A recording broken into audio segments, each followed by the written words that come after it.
We have a very corrupt group of people in this country. We're finding them out. We're removing all of the unnecessary, incompetent, and corrupt bureaucrats from the federal workforce. That's what we're doing. We want to make government smaller, more efficient. We want to keep the best people, and we're not going to keep the worst people. That, of course, was President Trump weighing in on the federal firings being carried out by his administration and Elon Musk's Doge team. This comes as polling shows a majority of Americans actually disapprove of the way that Musk is carrying out his job. A recent Washington Post Ipsos poll found that just 34% of Americans said they approve of how Musk is handling his job, compared to 49% who disapprove. And in a recent Quinnipiac University poll, 55% of respondents said Musk has too much power in making decisions affecting the United States.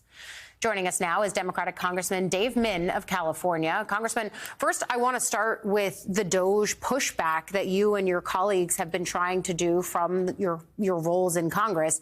And you've actually got a new bill out this morning that we got a first look at. You've mastered the art of the trolling title in legislation because you call it the Bad Doge Act. But tell us about it and what you hope it would do. Sure. This is the Bolstering American Democracy and Demanding Oversight in Government Ethics bill.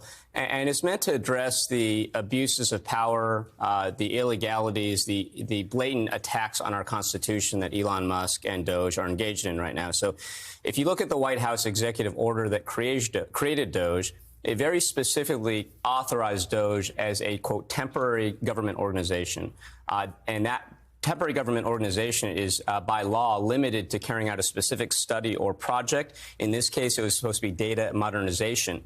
Elon Musk, as we all know, was supposed to be a special government employee, a temporary employee whose role was limited to consulting and advisement. Obviously, they've gone way beyond that in ways that clearly are against their own mandate. If Donald Trump had said, we're going to have an agency that's going to be able to sweepingly fire millions of federal employees, to delete agencies with the flick of a switch, that would have required an act of Congress. It would have required Senate confirmation, and it would have required Elon Musk and his 25-year-old buddies to have complied with a lot of different laws out there, which they are not complying with right now. So every day they're out there, they're violating the law. And of course, they're violating the law in many, many other ways. Stealing our data violates a lot of data privacy acts. They're violating the Impoundment Control Act, and dozens of different ethics laws are being violated every single day by these folks. But the real thing that they're engaging in that I think is so problematic is that they are attacking our Constitution. Even my 14, 12, and 9-year-olds all know this because they learn it in elementary school. The Congress, and only Congress, is tasked with making laws and appropriating money. And what Elon Musk is asserting right now is the ability unilaterally to be able to rewrite law, to delete agencies we've created, to redirect funding that we have authorized in Congress. There's a word for that. It's dictatorship, autocracy, monarchy. It is not a democracy. And that's what this is about. And, of course, there's a myriad conflict of interest, the ways in which what they're doing is harmful and immoral to so many Americans out there. But at the end of the day, this is about the rule of law. And I started my career, as I mentioned to you earlier, at the SEC as a law professor. I've worked hard my whole career in trying to uphold the rule of law, and all of this offends my sensibilities. When you talk about, though, the Bad Doge Act, I think that it gets the point across that you're talking about, the number of concerns that you and your colleagues have detailed. But the reality is on the Hill is that it's not going to pass, of course. And so what is your hope for legislation like this and for Americans who agree with you and the sentiments that you put forward in this bill, but they say, all right, if this can't become law, then what's the pushback? What's the pushback? Well, look, first of all, I hope that this bill starts a conversation, both in Congress and maybe in households across the country. But do you feel like the good faith conversations on the Hill are dead? I know you've only been there for a few weeks, but as someone who's been there for several years, it doesn't feel like there's very much good faith up there right now. So I'm getting to know my colleagues still, right? Still believing in the American experiment and democracy, and I'm hoping that we can get some Republicans on this bill.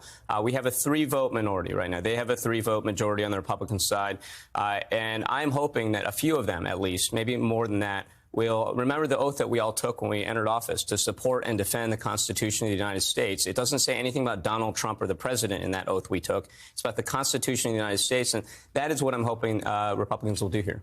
I want to broaden out because you are coming back to Washington. Again, the fact that we have a California lawmaker in the studio with us, we do recognize that it's more difficult for y'all. It's as advertised, as I like to tell people.